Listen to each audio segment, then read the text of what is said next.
Hello दोस्तों, कैसे आप लोग। मैं उम्मीद करता हूँ आप अच्छे होंगे और आपका पढ़ाई अच्छा चल रहा होगा। आज के इस वीडियो में हम लोग बात करेंगे बिहार सचिवालय सहायक के लिए। ये आपका टेस्ट नंबर कितना है, तो टेस्ट नंबर 17 का ये पार्ट नंबर दूसरा है। हम 17 के पार्ट नंबर 1 तक करवा दिए थे कल, ये पार्ट नंबर दूसरा है। क्योंकि इसमें जो होता है आपका 75 क्वेश्चन रहता है, जिसमें आपका 50 question GK GS current affair का होता है, और इसमें 25 जो क्वेश्चन होता है वो आपका स्पेशल साइंस का होता है, और 50 में बाकी चीज़ें रहता है, जैसे हिस्ट्री, ज्योग्राफी, पॉलिटी, करंट, ये सब कुछ रहता है। बिल्कुल है, में जो भी क्वेश्चन है ये सब कुछ आपके सिलेबस पे आधारित है, और जैसा आपके एग्जाम में पैटर्न है उससे थोड़ा इसका लेवल अप है, जिससे आपको एग्जाम में काफ़ी बेनिफिट मिलेगा। चलिए देखते हैं आज का पहला क्वेश्चन, बाद में सभी बातें करेंगे। पहले हम लोग पूरा सेट को अच्छे से लगा लेते हैं। हम कल 40 तक करा दिए थे, आज जो देखेंगे 40 से आगे देखेंगे, तो 41 से लेकर के और 50 नंबर तक। पहले इसमें 10 जो करंट अफेयर है इसको देख लेते हैं, उसके बाद साइंस देखेंगे। देखिए जो पहला आपका मतलब आज के 41 नंबर क्वेश्चन है, कह रहा है कि बिहार के कुल कितने जिले नेपाल की सीमा से लगे हुए हैं। तो देखिए नेपाल के सीमा से जो लगा हुआ, जैसे कि मान लीजिए कि बिहार आपका ये हो गया, ठीक है, मतलब अप्रोक्स बता रहा हूँ, तो यहाँ से यहाँ तक नेपाल का जो सीमा है वो लगा रहता है। तो सबसे पहले आपका होता है जैसे पश्चिमी चंपारण हो गया, पूर्वी चंपारण हो गया, ठीक है। उसके बाद फिर से आपका सीतामढ़ी आ जाएगा, मधुबनी आ जाएगा, सुपौल आ जाएगा, अररिया आ जाएगा, सबसे लास्ट में यहाँ पे आपका किशनगंज आएगा, ठीक है। तो ये भी चीज़ पूछा जाता है एग्जाम में कि जैसे कि बिहार का कौन सा ऐसा जिला है जो कि नेपाल से भी इधर लगा हुआ है, और इधर किससे लगा हुआ, तो इधर पश्चिम बंगाल से भी लगा है, वेस्ट बंगाल से भी। तो ये आपका किशनगंज ही है, और किशनगंज में सबसे अधिक वर्षा भी होता है। तो इस क्वेश्चन का आंसर आपका ऑप्शन बी हो जाएगा, मतलब ऑप्शन बी 7 जिला से लगा हुआ है बिहार, जो है किसके साथ, नेपाल के साथ। अगला क्वेश्चन देखिए, अगला जो आपका 2 नंबर क्वेश्चन है, मतलब 42 नंबर क्वेश्चन है, कह रहा है कि केंद्रीय गृह मंत्री अमित शाह ने कहाँ पर जो है integrated command and control centre का लोकार्पण किया है। तो इसका आंसर आपका ऑप्शन सी हो जाएगा, चंडीगढ़ में इनके द्वारा ये लोकार्पण किया गया है। किसका, integrated command and control centre का जो उद्घाटन किया गया है वो कहाँ पे, तो चंडीगढ़ में किया गया है। किसके द्वारा, तो गृह मंत्री अमित शाह जी के द्वारा किया गया है। तो ये सभी आपको याद रखना है कि अमित शाह जी के द्वारा उद्घाटन किया गया, चंडीगढ़ में उद्घाटन किया गया, ये सब आपको याद रखना है। अगला आपका क्वेश्चन नंबर 43 है, कह रहा है कि एशिया का सबसे बड़ा ट्यूलिप गार्डन कहाँ स्थित है, जिसे हाल ही में आम आदमी के लिए खोला गया है। मतलब इसमें आप आम आदमी भी जा सकते हैं, उनके लिए खोला गया है। तो ये ट्यूलिप गार्डन है, आपका ऑप्शन ए हो जाएगा, यानी कि श्रीनगर जम्मू कश्मीर में ये है। ये वहाँ पे होता है ट्यूलिप गार्डन जहाँ पे मतलब जैसे कि बर्फीला क्षेत्र होता है ना, वहाँ पे, ठीक है। तो मतलब इसका आंसर आपका ऑप्शन ए हो जाएगा, श्रीनगर और जम्मू कश्मीर हो जाएगा। अगला देखिए, अगला जो आपका क्वेश्चन है, क्वेश्चन नंबर आपका 44 है, कह रहा है कि विश्व का पहला जो है वन्य जीव संरक्षण बॉन्ड जो है किस संस्था के द्वारा जारी किया गया है। वाइल्ड लाइफ कंजर्वेशन जो बॉन्ड है किसके द्वारा जारी किया गया, तो इसका आंसर ऑप्शन डी हो जाएगा। ये आपका विश्व बैंक के द्वारा ये चीज़ें जारी किया गया, किसके द्वारा, विश्व बैंक के द्वारा जारी किया गया, और ये काफ़ी इंपॉर्टेंट क्वेश्चन है आपका, ठीक है। अगला देखिए, अगला आपका क्वेश्चन है, क्वेश्चन नंबर आपका 45 है, कह रहा है कि मार्च 2022 में जारी वार्षिक फ्रंटियर्स रिपोर्ट 2022 के अनुसार विश्व में जो सबसे अधिक ध्वनि प्रदूषित वाला जो शहर है कौन सा है। तो देखिए सबसे जो ज़्यादा ध्वनि प्रदूषण ये कहाँ पे, तो ढाका में है, जो आपका बांग्लादेश की राजधानी ढाका है, वहाँ सबसे ज़्यादा कितना है, तो 119 डेसीबल है। कितना है, 119 डेसीबल है। उसके बाद दूसरे नंबर पे जो है आपका ये आपका मुरादाबाद है, जो कि भारत के उत्तर प्रदेश में पड़ता है। तीसरे नंबर पे जो है आपका मतलब जैसे कि इस्लामाबाद हो जाएगा, और ये मतलब 2-3 आपको याद रखना है, ठीक है। जैसे कि ये क्वेश्चन एक बार पूछा भी जा चुका है अभी, ठीक है, कि मतलब ऑप्शन ए जो मतलब ढाका जो है, बांग्लादेश की राजधानी ढाका सबसे ज़्यादा प्रदूषित मतलब ध्वनि प्रदूषित वाला शहर है, और दूसरा नंबर भी वाला भी आपको याद रखना है, मुरादाबाद है। अगला देखिए, अगला जो आपका क्वेश्चन है, क्वेश्चन नंबर आपका 46 है, कह रहा है कि बिहार में भवानी मंदिर क्रांतिकारी संस्था की स्थापना किसने किया था, तो किसके द्वारा किया गया था, तो ऑप्शन आपका सी हो जाएगा, यानी कि भूपेंद्र नाथ दत्त के द्वारा किया गया था। किसके द्वारा, भूपेंद्र नाथ दत्त के द्वारा किया गया था। ऑप्शन डी में देखिए सचिंद्र सन्याल लिखा हुआ है, ये सचिंद्र सन्याल के द्वारा अनुशीलन समिति की मतलब स्थापना किया गया था। अगला आपका क्वेश्चन है, क्वेश्चन नंबर 47 है, कह रहा है कि मार्च 2022 में जमशेदपुर में आयोजित सैफ अंडर 18 महिला फुटबॉल चैंपियनशिप किसने जीता। तो देखिए इसमें पहले नंबर पे भारत रहा है, तो ऑप्शन आपका ए हो जाएगा, भारत ने जीता, जबकि बांग्लादेश इसमें हार गया। ठीक है, तो इस बातों को आपको याद रखना। अगला देखिए, अगला आपका क्वेश्चन नंबर 48 है। कह रहा है कि भारतीय भूवैज्ञानिक सर्वेक्षण ने भारतीय हिमालयी क्षेत्र में 2 नए भूवैज्ञानिक विरासत स्थल की पहचान की है। अब तक यानी कि अब भारत में कितने भूवैज्ञानिक विरासत स्थल हो गया है, तो मतलब 2 नए पहचान करने के बाद अब जो भारत में कितना जो है मतलब भूवैज्ञानिक सर्वेक्षण संस्थान जो मतलब कितना हो गया है, तो इसका आंसर आपका ऑप्शन सी हो जाएगा कि 34 अब हो गया है। क्वेश्चन को एक बार और पढ़ लीजिए। देखिए कह रहा है कि यानी कि हिमालय क्षेत्र में जो है ना 2 नए जो है भूवैज्ञानिक विरासत स्थल के पहचान किया गया है, तो इसको लेकर के अब भारत में जो कितना तो 34 हो गया है मतलब ये विरासत स्थल। और यहाँ पे जो है ना मतलब जैसे कि एक विशेष प्रकार के प्राकृतिक जीव जंतु पाया जाता है, तो इसका आंसर ऑप्शन सी हो जाएगा। अगला देखिए, अगला आपका 49 आपका क्वेश्चन नंबर 49 है। कह रहा है कि ग्राम सभा एक या अधिक संख्या में निगरानी समिति का गठन कर सकती है। इस समिति का गठन किसे किया जा सकता है? तो देखिए इस समिति के गठन में मतलब किसको लिया जा सकता है, तो ऑप्शन आपका डी हो जाएगा। ऐसे व्यक्ति जो ग्राम पंचायत के सदस्य ना हो, ऐसे व्यक्ति को उस संगठन में मतलब लिया जा सकता है। जैसे कि आपका आशा कार्यकर्ता हो गया, वितरण प्रणाली से जुड़े जो मतलब लोग होते हैं उसे इसमें गठन में लिया जा सकता है। अगला क्वेश्चन देखिए, अगला जो आपका क्वेश्चन है क्वेश्चन नंबर आपका 50 है। कह रहा है कि ग्राम पंचायत के चुने हुए सदस्य उप मुखिया का चुनाव करते हैं। सही बात है। उप मुखिया के निर्वाचन के संदर्भ में निम्नलिखित में से कौन सा मतलब वाक्य जो है ये सही नहीं है? तो क्वेश्चन में आपको इस बात को बहुत अच्छे से ध्यान रखिए कि यस पूछा जा रहा है या नहीं पूछा जा रहा है। तो हमें उप मुखिया के बारे में देखना है कि कौन सा कथन जो है सही नहीं है। तो चलिए हम लोग चलते हैं ऑप्शन पे। देखिए यहाँ से शुरू होगा ना, देखिए यहाँ से स्टार्ट हो रहा है, दिख रहा होगा आपको। देखिए पहला जो आपका ऑप्शन है, अभी थोड़ा कुछ ढक भी गया होगा, यहाँ से देखिए। सबसे पहले तो आप ये ध्यान रखिए कि कोई भी ग्राम पंचायत बनता है तो ग्राम पंचायत के लिए 7000 यानी कितना 7000 जनसंख्या होना लगभग आवश्यक है। उसके बाद एक वार्ड बनने के लिए लगभग 500 जनसंख्या होना भी आवश्यक है। अब पहला पढ़िए, पहला क्या कर रहा है ऑप्शन में, हमको सही नहीं कौन इसमें सही नहीं है वो चुनना है। कह रहा है कि उप मुखिया के चुनाव में मुखिया मतदाता यानी कि मतदाता करेंगे। देखिए उप मुखिया के चुनाव में मुखिया स्टार्टिंग में मतदान नहीं देता है। अगला देखिए, तो यही ऑप्शन आपका हो जाए क्योंकि ये गलत है। अगला आपका बी क्या कर रहा है कि निर्वाचन में मतों की बराबरी अगर हो जाता है तो उसको लॉटरी सिस्टम्स के द्वारा उसको निर्णय लिया जाता है, तो ये बिल्कुल सही है। अगला है आपका कि राज्य निर्वाचन आयोग के पर्यवेक्षण एवं नियंत्रण में ग्राम पंचायत अपनी पहली बैठक में उप मुखिया का चुनाव करते हैं, तो ये बिल्कुल सही है। उसके बाद है कि उप मुखिया के निर्वाचन में मुखिया मतदाता नहीं होंगे, तो ये बात बिल्कुल सही है। देखिए मुखिया जो है शुरू में मतदाता नहीं होते, लेकिन अगर मान लिया जाए मत बराबर हो गया, वोट बराबर हो गया दो पार्टी का, तो ऐसे स्थिति में मुखिया अपना निर्णायक मत जरूर देते हैं।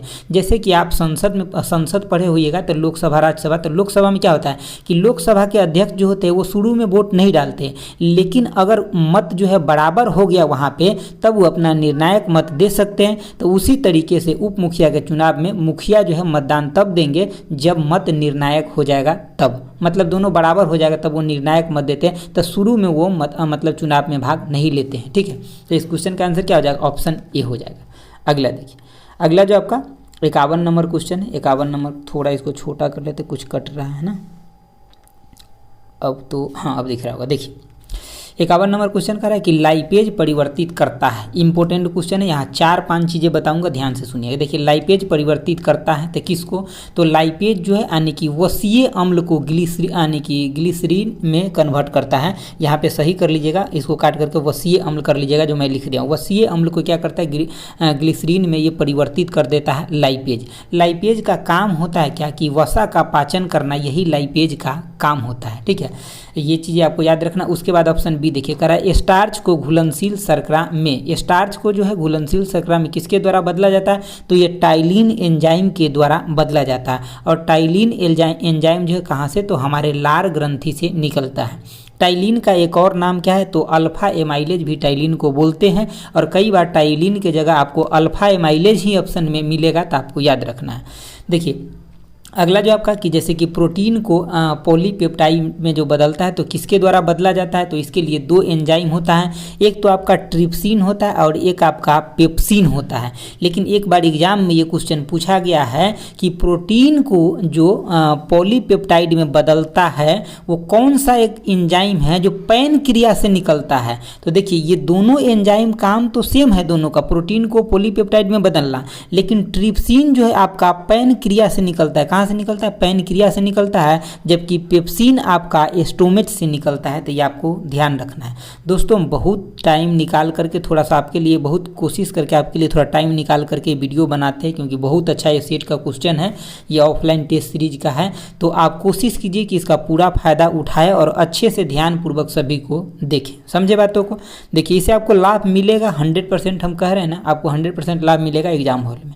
अगला देखिए, अगला जो आपका 52 नंबर क्वेश्चन है, कह रहा है कि किस शैवाल का उपयोग कृत्रिम लकड़ी बनाने में किया जाता है। तो किसका उपयोग किया जाता है, तो ऑप्शन आपका बी हो जाएगा, जो आपका एलिजन जो शैवाल होता है इसका उपयोग जो है कृत्रिम लकड़ी बनाने में किया जाता है। जैसे कि सजावट का बहुत सारा सामान जो बनता है ना, उसमें इसी का उपयोग किया जाता है, सजावट के रूप में इसका उपयोग, इस लकड़ी का प्रयोग किया जाता है। अगला जो आपका क्वेश्चन है, क्वेश्चन नंबर आपका 53 है, कह रहा है रक्त का यानी कि रक्त का AB समूह जो है सार्वभौमिक क्या होता है, प्राप्त करता होता है, मतलब यूनिवर्सल एक्सेप्टर होता है, मतलब ये सबसे ले सकता है। AB क्या करता है, सबसे लेता है, ठीक है। तो इसमें कह रहा है क्यों, ये क्यों सबसे लेता है, क्योंकि इसके अंदर क्या होता है, कोई भी एंटीबॉडी नहीं होता है, जबकि एंटीजन होता है। यहाँ पे मैं लिख दिया, देखिए ये आपको जो लिखा है यानी कि एंटीजन है और ये एंटीबॉडी है। मान लीजिए किसी का ब्लड अगर A है तो उसके ब्लड में एंटीजन जो होता है सेम होता है, बल्कि एंटीबॉडी जो होता है ये बदलता है। जैसे कि मान लीजिए किसी का जो ब्लड है वो A ग्रुप का है तो एंटीजन A होगा, जबकि एंटीबॉडी क्या होगा, तो स्मॉल b से उसको डिनोट करते हैं, ठीक है। जबकि आपका अगर ब्लड ग्रुप बी होगा तो उसमें क्या होगा कि एंटीजन बी होगा और उसमें जो एंटीबॉडी होगा वो स्मॉल ए होगा। जबकि अगर किसी का ब्लड ग्रुप ए बी है तो उसमें एंटीजन क्या होगा, ए बी, और एंटीबॉडी उसमें अब्सेंट होता है, कोई एंटीबॉडी नहीं होता है। जबकि ओ जो होता है जो सबको दे सकता है, यूनिवर्सल डोनर होता है, तो इसमें कोई भी एंटीजन नहीं होता है, समझे बातों को, इसमें कोई भी एंटीजन नहीं होता है, जबकि एंटीबॉडी ए बी होता है, ठीक है। तो इस बातों को आपको ध्यान रखना है। ये सबसे क्यों लेता है, क्योंकि इसके अंदर कोई भी एंटीबॉडी नहीं होता है, इसीलिए ये सबसे लेता है। तो क्वेश्चन का आंसर क्या हो जाएगा, ऑप्शन डी हो जाएगा। अगला देखिए, अगला आपका क्वेश्चन नंबर 54 है, कह रहा है क्या कि निम्नलिखित में से अनाज की शराब जो बनता है, बहुत चीज़ों से शराब बनता है, जैसे कि फल के रस से बनता है, अनाज से बनता है, तो कैसे बनता है। जैसे कि देखिए ग्लूकोज जो होता है ना, वो ईस्ट या खमीर, इसको हिंदी में क्या बोलते हैं, तो खमीर बोलते हैं, ठीक है। खमीर के प्रेजेंस में यहाँ पे इथाइल अल्कोहल प्लस में कार्बन डाइऑक्साइड इसमें से मुक्त होता है और इथाइल अल्कोहल बनता है, तो इसे ही हम शराब बोलते हैं। ये पीने वाला शराब होता है, ऑप्शन आपका डी हो जाएगा। जबकि मिथाइल अल्कोहल जो ये जहरीला शराब होता है, जैसे कि कभी कभी न्यूज में सुनते हैं ना कि जहरीले शराब की वजह से लोगों का मौत हो गया, तो वही ये मिथाइल अल्कोहल ही होता है, जहरीला शराब। जबकि जो मतलब अनाज से या अंगूर के रस से या फल फ्रूट से जो बनता है वो आपका इथाइल अल्कोहल होता है। अगला आपका क्वेश्चन है 55 नंबर, कह रहा है कि टेलीस्कोप का खोजकर्ता कौन है। तो इसका आंसर आपका ऑप्शन बी हो जाएगा, यानी कि हैंज लिपेरेस जो हो जाएंगे, ये आपका टेलीस्कोप के खोजकर्ता हो जाएंगे, ठीक है। जबकि अगर हम बात करें कि वाल्टर हंट की अगर बात करें तो ये इसका जो मतलब खोज करता है, ये किसको खोजे हैं, तो ये सिलाई मशीन के जो खोज करता है वो कौन है, तो वाल्टर हंट जो है सिलाई मशीन के खोज करता है, जबकि दूरबीन के टेलीस्कोप के खोज करता ऑप्शन बी हो जाएंगे। अगला देखिए, अगला आपका 56 नंबर क्वेश्चन है, कह रहा है कि किस सेल का उपयोग जो है मुख्यतः इलेक्ट्रिक अलार्म में किया जाता है। जो इलेक्ट्रिक अलार्म जो होता है ना बजने वाला, जैसे घर के गेट उट पे लगा रहा है, तो उसमें किस सेल का प्रयोग किया जाता है, तो ऑप्शन आपका बी हो जाएगा, यानी कि लैंकेस सेल का प्रयोग उसमें किया जाता है, यानी कि लैंक्लासे सेल का प्रयोग उसमें किया जाता है। किसका, लैंक्लासे सेल का प्रयोग किया जाता है। अगला देखिए, अगला जो आपका क्वेश्चन है, क्वेश्चन नंबर आपका 57 है, कह रहा है कि जब मेंस यानी कि मुख्य जो तार होता है, मतलब मेंस मतलब मुख्य तार से लगी हुई विद्युत धारा 20 एम्पियर यानी कि 20 एम्पियर से अधिक हो तो अति तापन होकर आग लग सकती है, इसे क्या कहते हैं? तो जब भी मतलब बिजली वाले मतलब जैसे तार से अगर आग लगता है तो उसको हम क्या बोलते हैं? ओवरलोडेड बोलते हैं। जब ओवरलोडेड हो जाता है ना उस पर, तब वहाँ से जो है मतलब आगजनिक होता है, मतलब वहाँ से आग निकलता है। तो क्वेश्चन का आंसर आपका ऑप्शन सी हो जाएगा। और इसी से बचने के लिए हम अपने घरों में फ्यूज लगाते हैं, फ्यूज का तार, ताकि वो फ्यूज का तार गल जाए और कनेक्शन कट जाए, ताकि आगे जो मतलब जो भी डिवाइस कनेक्ट है वो सब बच सके। अगला देखिए, अगला आपका 58 नंबर क्वेश्चन है। क्या कह रहा है? कह रहा है निम्नलिखित में से कौन सा विद्युत के तापीय प्रभाव यानी कि हीटिंग इफेक्ट के यानी कि व्यवहारिक अनुप्रयोग पर आधारित नहीं है। मतलब हीटिंग प्रभाव पर इसमें से कौन आधारित नहीं है? तो देखिए, इलेक्ट्रिक लैंप जो होता है, मतलब ये आयरन जो होता है, ये आपका मतलब क्या होता है कि ये तो मतलब हीटिंग प्रभाव पे होता है। जैसे कि आप आयरन कीजिएगा तो देखिए वहाँ पे थोड़ा सा गर्म हो जाता है, हीट निकलने लगता है। इलेक्ट्रिक जो आपका टोस्टर होता है, ये भी आपका मतलब इसी पे हीटिंग इफेक्ट पे ही काम करता है। और इलेक्ट्रिक केतली जो होता है, जैसे कि मतलब इंडक्शन पे जो डालते हैं, वो भी आपका मतलब इसी पे काम करता है, हीटिंग इफेक्ट पे ही काम करता है। आगे ऑप्शन जो डी में है ना, वही इसका आंसर हो जाएगा, जो हीटिंग इफेक्ट पे काम नहीं करता है। ये सब आपका विद्युत धारा के ऊष्मीय प्रभाव पे काम करता है। तो चलिए हम लोग वो ऑप्शन को देख लेते जो काम नहीं करता है। तो इसका आंसर आपका ऑप्शन डी हो जाएगा, जो कि आपको यहाँ पे लिखा है इलेक्ट्रिक जो घंटी होता है, ये विद्युत मतलब जैसे कि जो उसके मतलब ऊष्मीय विद्युत धारा है ना, उस पर ये मतलब प्रभावित नहीं होता है उससे। ठीक है, तो ऑप्शन आपका डी हो जाएगा। देखिए यहाँ पे एक फार्मूला आप याद रखिए कि एच इक्वल टू में आई स्क्वायर आर टी, जो कि ये जूल्स लॉ है, इससे हम हीट निकालते हैं। जैसे कि मान लीजिए किसी भी तार के अंदर कितना हीट फ्लो हो रहा है, तो हमें वहाँ पे अगर उसका करंट दिया रहेगा, उसका रेजिस्टेंस दिया रहेगा तार का, और कितना देर उससे फ्लो हुआ वो दिया रहेगा, तो हम ये बता सकते हैं कि कितना हीट इस तार से फ्लो हुआ। अगला आपका क्वेश्चन है, क्वेश्चन नंबर 59 है। कह रहा है उत्प्लावन बल का परिणाम तरल के डैश डैश पर निर्भर करता है। तो किस पे तो निर्भर करता है? तो देखिए, जो बायोन्सी फोर्स होता है ना, मान लीजिए कि ये आपका कोई बर्तन है, इसमें आपका पानी यहाँ तक भरा हुआ है, ठीक है, बर्तन में, और एक यहाँ पे आप आइस का टुकड़ा लिए और ये डाल दिए। तो ये क्या देख रहे हैं कि आइस का टुकड़ा जो है मतलब पूरा पानी में नहीं डूबा, यहाँ तक पानी है और इससे ऊपर ये छता भी रहा है। तो यहाँ से नीचे से उत्प्लावन बल जो लगता है, ये बल हमेशा जो होता है इस बॉडी, इस आइस का वेट कितना है ना, वेट कितना इसी के बराबर होता है। तो इसके लिए जो प्रेशर जो नीचे से लग रहा है, तो इस एरिया पे लग रहा है, तो ये नीचे से जो मतलब फोर्स जो लग रहा है ना, तो ये प्रेशर कितना होता है? तो रो जी और एच होता है। रो यहाँ पे इसका डेंसिटी होता है, जो मतलब वाटर है जो इसमें लिक्विड रखा है उसका डेंसिटी होता है। ये जी जो होता है जो ग्रेविटी होता है, और एच होता है कि कितना हाइट डूबा हुआ है, और जिस एरिया पे लगता है इस एरिया से गुना कर देते, तब ये क्या होता है? यही आपका बायोन्सी फोर्स हो जाता है। समझे बातों को? तो ये किस पे निर्भर है? तो ये घनत्व डेंसिटी पे निर्भर है ना, तो ऑप्शन आपका क्या हो जाएगा? ऑप्शन सी हो जाएगा, डेंसिटी पे निर्भर होता है।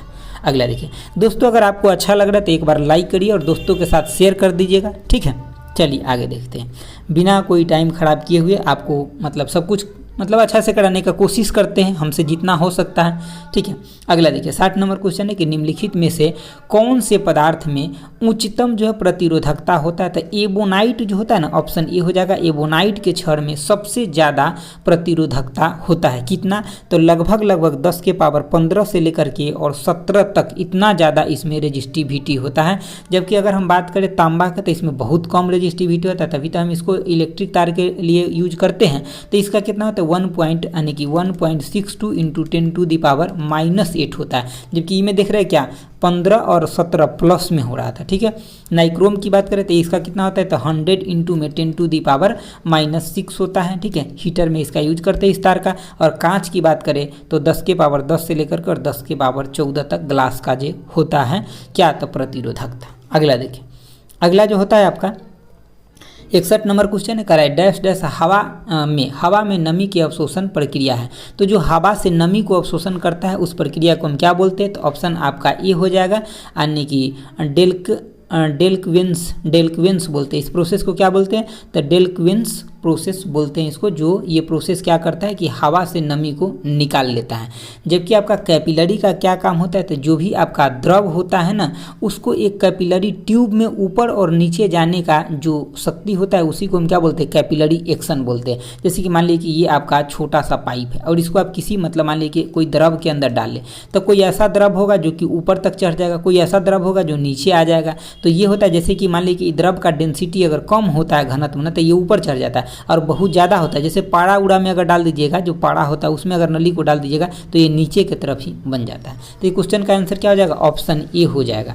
अगला देखिए, अगला आपका मतलब 62 नंबर क्वेश्चन का, निम्नलिखित में से किस वैज्ञानिक ने पदार्थ की 5वीं अवस्था के लिए कुछ जो है मतलब गणना की थी, मतलब उसके लिए कुछ गणना किया था। तो इसका आंसर आपका ऑप्शन सी हो जाएगा। विक्रम साराभाई के द्वारा 5वीं पदार्थ की जो 5वीं अवस्था है उसके बारे में कुछ गणना किया गया था।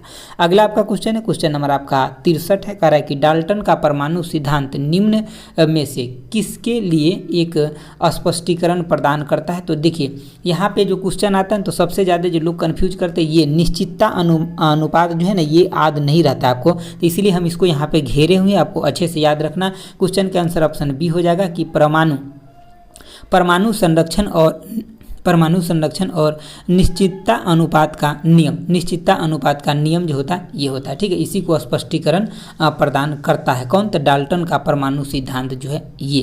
तो इसको आपको अच्छे से याद रखना है, परमाणु संरक्षण और निश्चितता अनुपात का नियम। अगला देखिए, अगला जो आपका 64 नंबर क्वेश्चन है, क्या कह रहा है, करा अणु यानी कि इसको मोलिक्यूल भी बोलते हैं। अणु शब्द किसने प्रतिपादित किया था, तो किसके द्वारा ये शब्द दिया गया था, तो ऑप्शन आपका बी हो जाएगा, यानी कि डेमोक्रिटस के द्वारा ये शब्द दिया गया था। अणु किसके द्वारा, तो डेमोक्रिटस के द्वारा ये दिया गया था।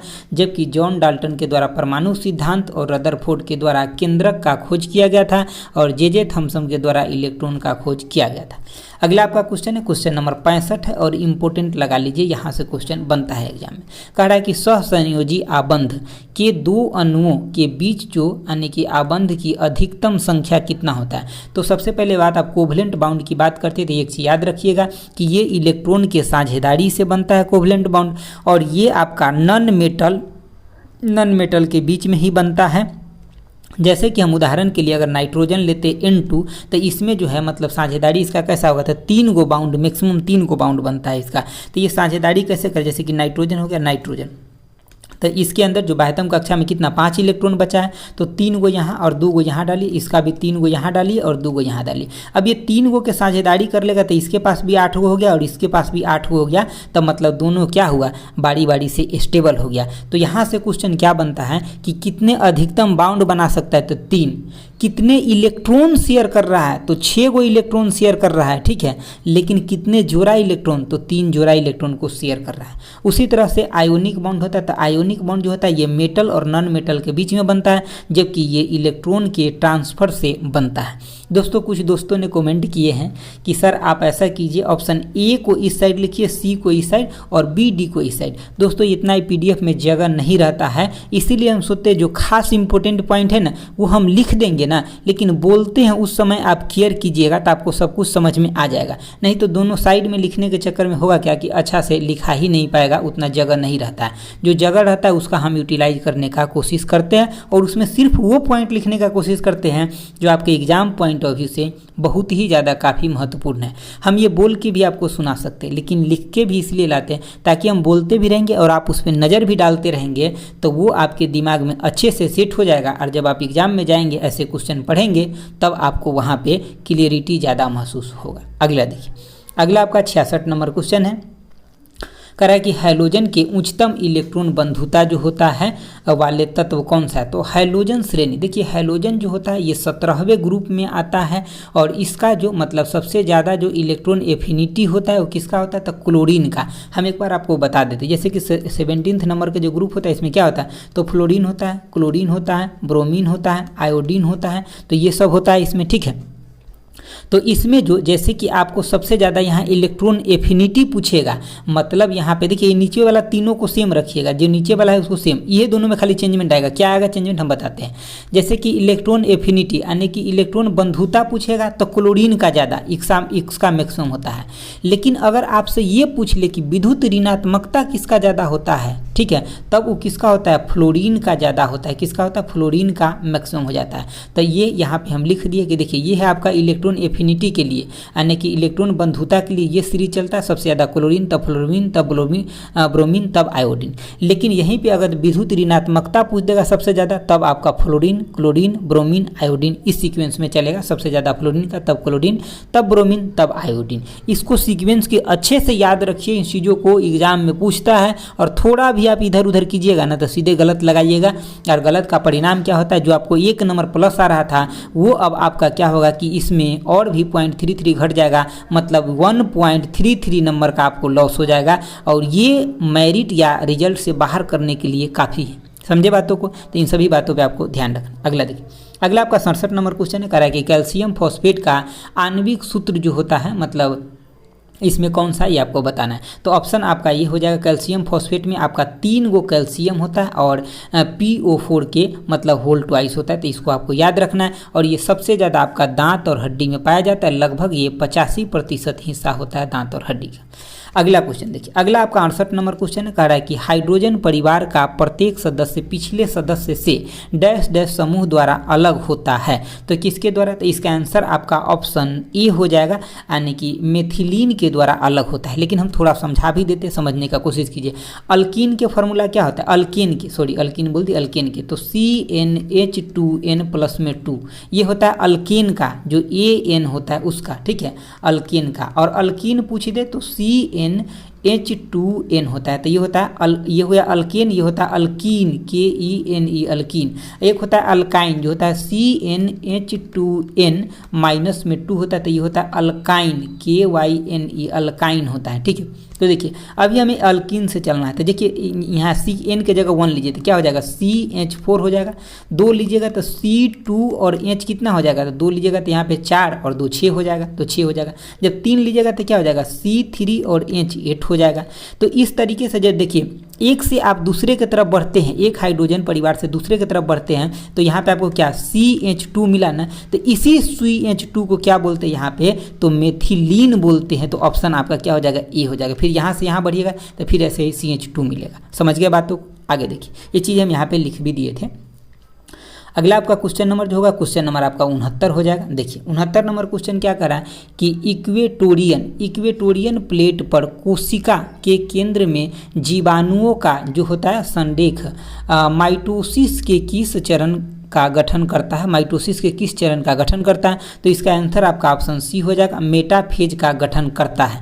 यहाँ से क्वेश्चन और आप याद रखें, जैसे कि प्रोफेज जो होता है ना, वहाँ पे सेल को टूटने में सबसे ज़्यादा टाइम लगता है। एग्जाम में आपसे क्वेश्चन पूछेगा कि सबसे ज़्यादा जो है मतलब सेल को टूटने में जो टाइम लगता है वो किस फेज में लगता है, तो आपको आंसर देना है प्रो, यानी कि प्रोफेज में सबसे ज़्यादा टाइम लगता है। इस क्वेश्चन का आंसर आपका ऑप्शन सी हो जाएगा। अगला आपका क्वेश्चन है 70 नंबर का, है स्यूडोपोडिया डैश डैश पर मौजूद उंगली जैसी आकृति वाली जो संरचना होती है वो किस पे होता है। तो देखिए स्यूडोपोडिया अमीबा पर जो होता है ना, ऐसा मतलब उंगली नुमा जैसी आकृति होता है और वो उसको चलने में मदद करता है। तो क्वेश्चन का आंसर आपका ऑप्शन सी हो जाएगा, वो अमीबा पे होता है और उसको चलने में अमीबा को मदद करता है। और क्या, तो जो इकाइनोडर्मेटा समूह का जो जीव होता है, जो समुद्री जीव होता है, उसके ऊपर भी स्यूडोपोडिया होता है। अगला देखिए, अगला जो आपका 71 नंबर क्वेश्चन है, कह रहा है कि पुरकिंजे तंतु डैश डैश में विशिष्ट है। ठीक है, तो इसका आंसर क्या हो जाएगा, ऑप्शन आपका डी हो जाएगा, हृदय में स्नायु तंतु है। क्या है, हृदय, यानी कि पुरकिंजे तंतु हृदय में स्नायु तंतु में विशिष्ट है।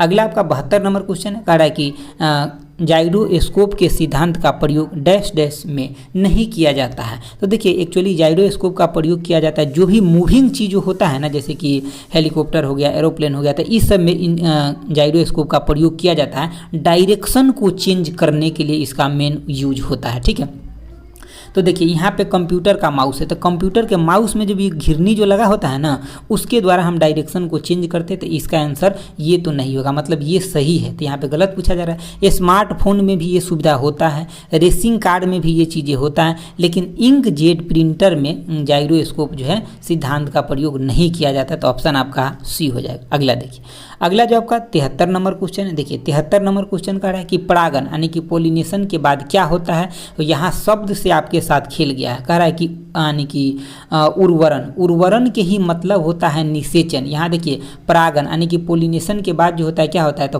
फर्टिलाइजेशन होता है, यानी कि परागन के बाद जो होता है निषेचन होता है। निषेचन दिया रहता है ऑप्शन में तो बहुत ईजी पकड़ लेते, लेकिन यहाँ पे क्या दे दिया है, तो उर्वरन दे दिया है। तो ये भी आपको याद रखना है कि इसी का ये दूसरा नाम हो जाएगा।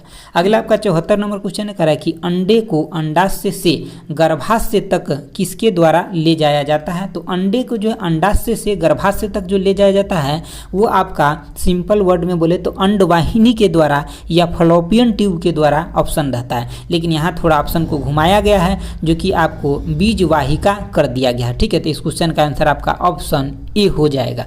अगला देखिए, अगला आपका 75 नंबर क्वेश्चन है, क्या कह रहा है 75 नंबर, कह रहा है कि किसी ठोस धातु का ऊष्मीय चालकता सामान्यतः यानी कि बढ़ते तापमान के साथ क्या होगा। तो देखिए एक साइड हम धातु लिखे, एक साइड अधातु लिखे है। जो ऊष्मीय चालकता को हम के से दिखाते हैं, ठीक है, और जब टेम्परेचर बढ़ता है ना तब धातु का ऊष्मीय चालकता जो होता है ये कम हो जाता है और अधातु का ऊष्मीय चालकता जो है क्या होता है कि बढ़ जाता है। समझ गए बातों को। तो इस दोनों को आपको डिफरेंस क्लियर करके रखना है। और दोस्तों ये हम आपको 75 क्वेश्चन जो टेस्ट नंबर आपका 17 का 75 क्वेश्चन हम करवा दिए। और इसी तरह से देखिए आप में से कुछ लोग ऐसे भी कह रहे थे कि सर आप 75 एक ही में करवा दीजिए। दोस्तों बात ऐसा है ना कि थोड़ा सा टाइम कम मिल पाता है ना, लेकिन हम आपको पूरा करवा देंगे। हम ये आपको बता रहे, देखिए 2 वीडियो आ गया ना, तो जैसे कि हम एक दिन अल्टरनेट में बोले हैं ना देंगे, तो हम ऐसा करेंगे ना डेली दे देंगे, लेकिन आधा आधा ही देंगे। इतना छोटा रहेगा तो आप देख भी पाइएगा अच्छे से और एक एक चीज़ को समझिए। जल्दी में भागने के चक्कर में अगर आगे भाग गए ना तो पीछे वाला चीज़ सही से नहीं समझे रहिएगा ना, तो एग्जाम में एक्चुअली यही चीज़ें आता है। ठीक है, तो आपको अच्छे से ध्यान करके इसको देखना है और अच्छे से समझना है और अच्छे से मन लगा के पढ़िए ताकि आपको एग्जाम में आपको बेनिफिट उससे हो सके। आज के लिए इतना ही रखते हैं। Thanks for watching. Okay bye. जय हिंद दोस्तों।